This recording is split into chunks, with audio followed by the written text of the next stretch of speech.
Hi, this is Chris Cunnane, Research Director for Supply Chain Management at ARC Advisory Group. Joining me today for our Logistyx Viewpoints Executive Spotlight is Ken Fleming, President of Logistyx Technologies. Ken, thanks for joining me today. It's great to be here, Chris. Now, Ken, can you give me a little bit about your background and really let us know how you got involved with supply chain management? I would describe it as being probably a natural progression of my career. My background's in computer science, but I spent most of my years working in the software industry for software companies. So starting way back when in a role of pre-sales and sales, and then moving into product management, product marketing, and eventually into management and leadership positions in various companies.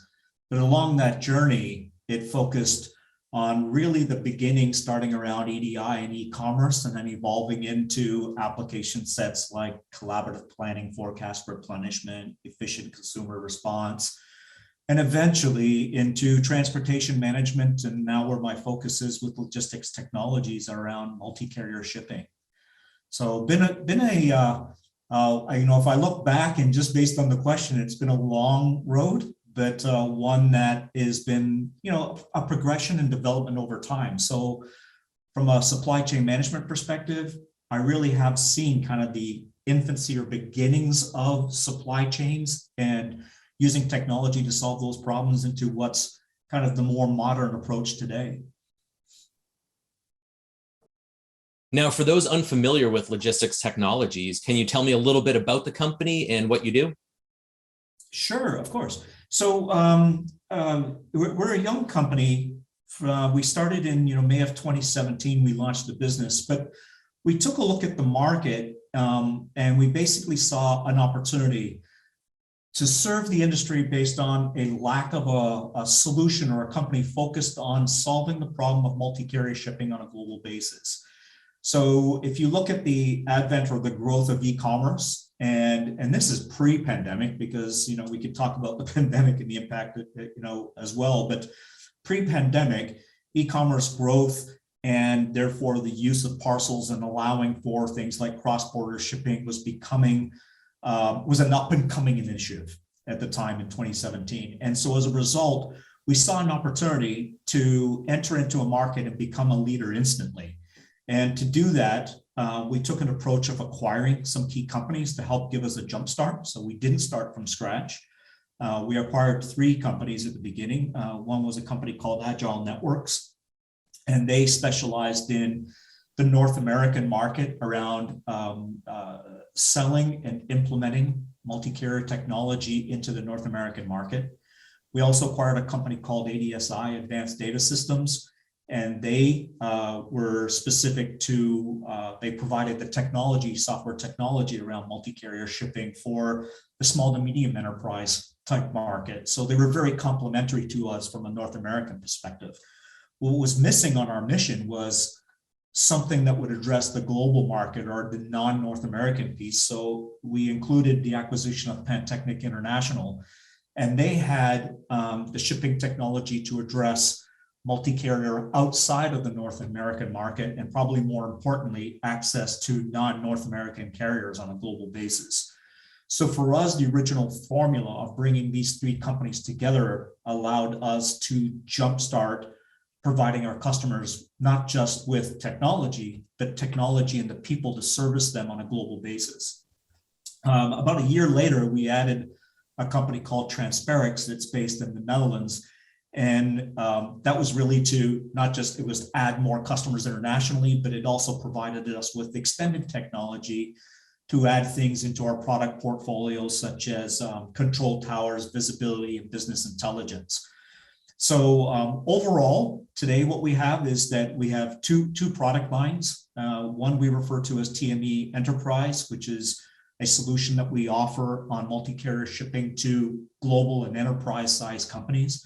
So think of businesses that have got high volume and high velocity parcel fulfillment strategies. And then the other is a product line called Ship It, which we sell into the mid-sized market for those organizations that don't have a lot of integrated automated processes, but still have a requirement to do multi-carrier shipping. So those 2 product families lead the way. And on top of that, we've built out our global carrier network to allow companies to add more carriers to how they're working with their to distribute their goods worldwide. And then the last is really working with the data and the data analytics to give them more insights into what's going on into their fulfillment world.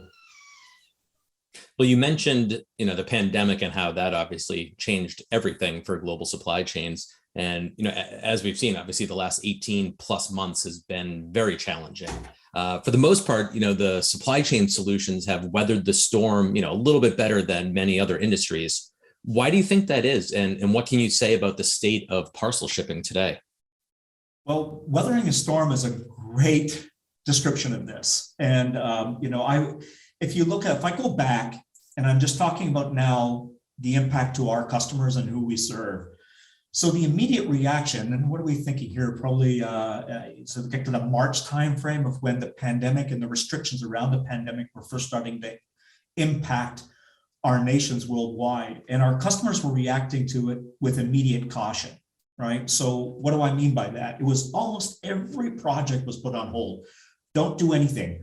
We don't know the impact of this. Freeze all costs. And some companies making some bigger, more extreme decisions right away that said, we need to cut back our staff. And we all know personally now the impact of that, right? We saw layoffs occur. We saw stores being closed or temporarily shut for a period of time, and so on and so forth. That impacted those supply chains. Now, that impacted the supply chains associated with those companies. Now, the adverse effect of that is, because we were all working from home, because we're all confined to home or restricted in what we could do, what did we all do? We started buying on the internet. The e-commerce response was the opposite. It grew. So what we saw in a very short, condensed time frame was our customer base saying, freeze, and we don't know what we're going to do yet. And less than 2 months later, it was, we need to move quickly. We need access to better carriers. We need access to faster systems. We need to increase our e-commerce applications. We want to do ship from store. And everything was rush, rush, rush. It kind of reminded me of Y2K. There were companies that were prepared for it.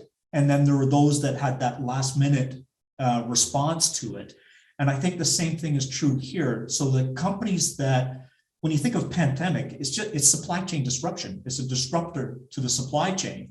So for companies that had a program to deal with supply chain disruption, they weathered the storm, to use your words, much, much better than those that didn't. And those that didn't went into a panic mode, right to the point where, when we saw companies that said, no, I don't have enough carrier capacity, I need new carriers, and I need it ready in 2 weeks, without understanding the efforts were required to do so, right? So that was the main thing that I saw react to it. So I think your comment on whether the storm is really good here is that the storm changed, right? It became rocky. It became, brutal at the beginning, and then it settled, and then it became, again, everything needed to be expedited. And at the end of peak season last year, it settled again. But then we saw companies that are saying, well, now that the pandemic's starting to be released, things should get back to normal, but that's not going to be this year's peak. This year's peak will be a repeat, if not even more challenging than last year. Right. And obviously right now, the peak season, the holiday season is probably, top of mind for, the majority of consumers. So, with the ongoing capacity crunch, the surge in e-commerce, how are consumers preparing for this year's peak season?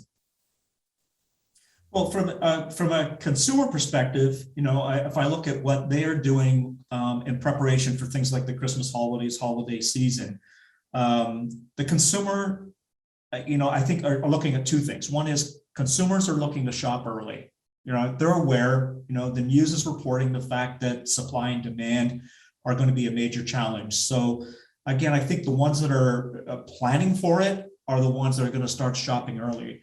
And I noticed, I've had the opportunity to travel lately, so I've been back in different countries and different markets, and I'm noticing already Christmas is everywhere. So we haven't seen, the Halloween impact of the North American market, Thanksgiving in North America, Christmas Europe, it's here, it's upon us. And so consumers are doing that early shopping and preparation. Now, in response to that, the smart retailers are the ones that are looking at what do I have and what am I going to be marketing? So it's about making sure that your current inventories are available and that the consumers are aware of what is available so they can shop to match their needs rather than, hey, I've got to buy something that's available rather than what my actual need is. Now, what advice would you give to retailers and e-commerce brands that are, looking to take advantage of cross-border sales for the peak season? So it's interesting, and I'm going to use my own personal experience on this. I view it as I'm a British-born Canadian citizen that's lived in America for years and now landed in Europe. And in Europe, my kids, whether it's my kids or family in general, we still are buying things overseas. So one of the things, for example, is we brought our big American van to Europe and there's no parts for it. So I order parts in America and guess what? It comes through cross-border services. So when I look at what retailers need to do, I'm going to talk to this about, okay, I've seen experience and then talk about it with industry and technology. So what I recommend here is that they review what the cross-border service is that they're going to use, right? One option is to use a cross-border service type 3PL. Examples, FedEx, Pitney Bowes, and others are all, UPS, all offer types of cross-border services. And in those services, the retailer needs to understand what will be provided and therefore how to present it to the consumer.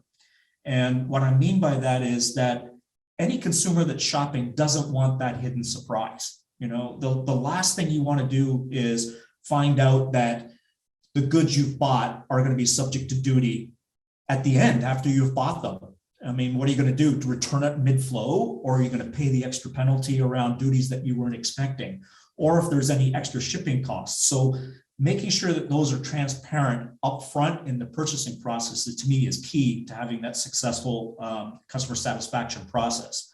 I will tell you that I recently was looking for some new irons. I play golf and I was looking for some new irons and I was looking for them and I couldn't find them. It was 6 to 8 week delivery time for anybody I ordered in the Netherlands.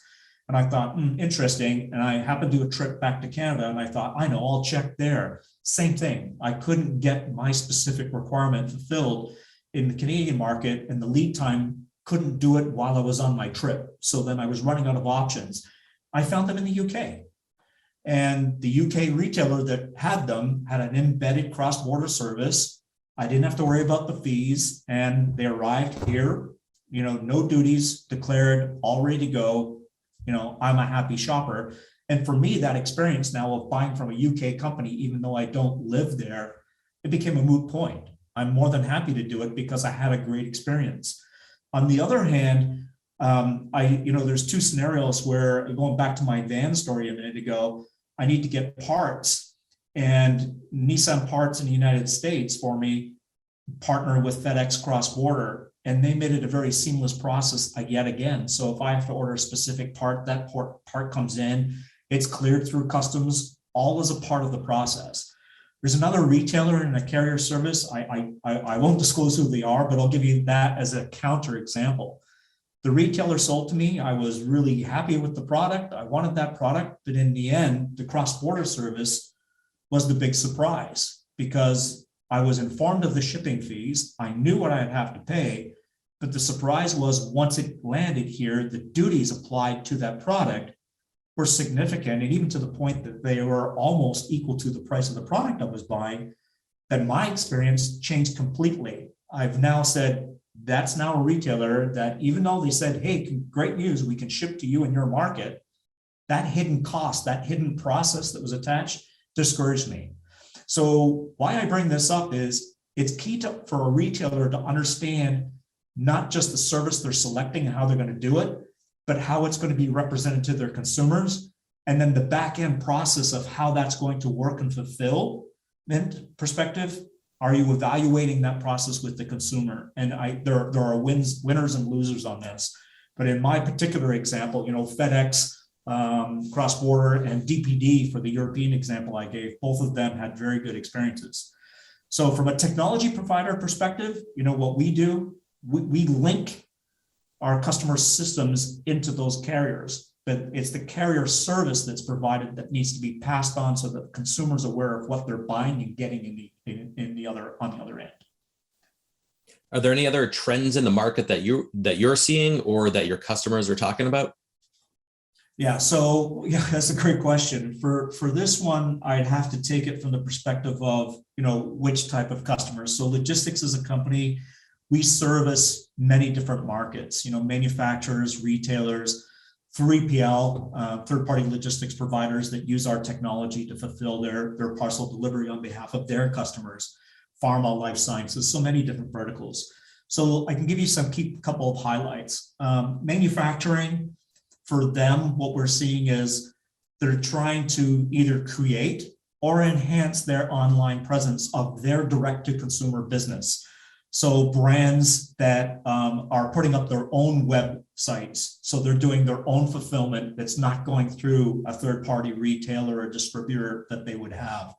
So a big trend for them then is, if I'm putting that up, now I'm dealing with my own fulfillment processes, and how does that change? So they're going from, if you like, full truckload, less than truckload delivery to distributors, so they're introducing parcel delivery for the first time because they're talking to consumers direct for the first time from a sales fulfillment perspective.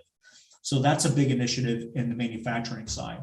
On the retailer side, it's all about the consumer experience. And for them, the presence of their internet website, where that storefront, that e-com storefront, is a big deal. It's what can they do to enhance and make that better? And that includes the fulfillment side of the house. So they're bringing in the shipments. The shipment process is a part of that. So what I mean by that is the whole fulfillment model. Which service do they want? Same day, overnight, weekend delivery?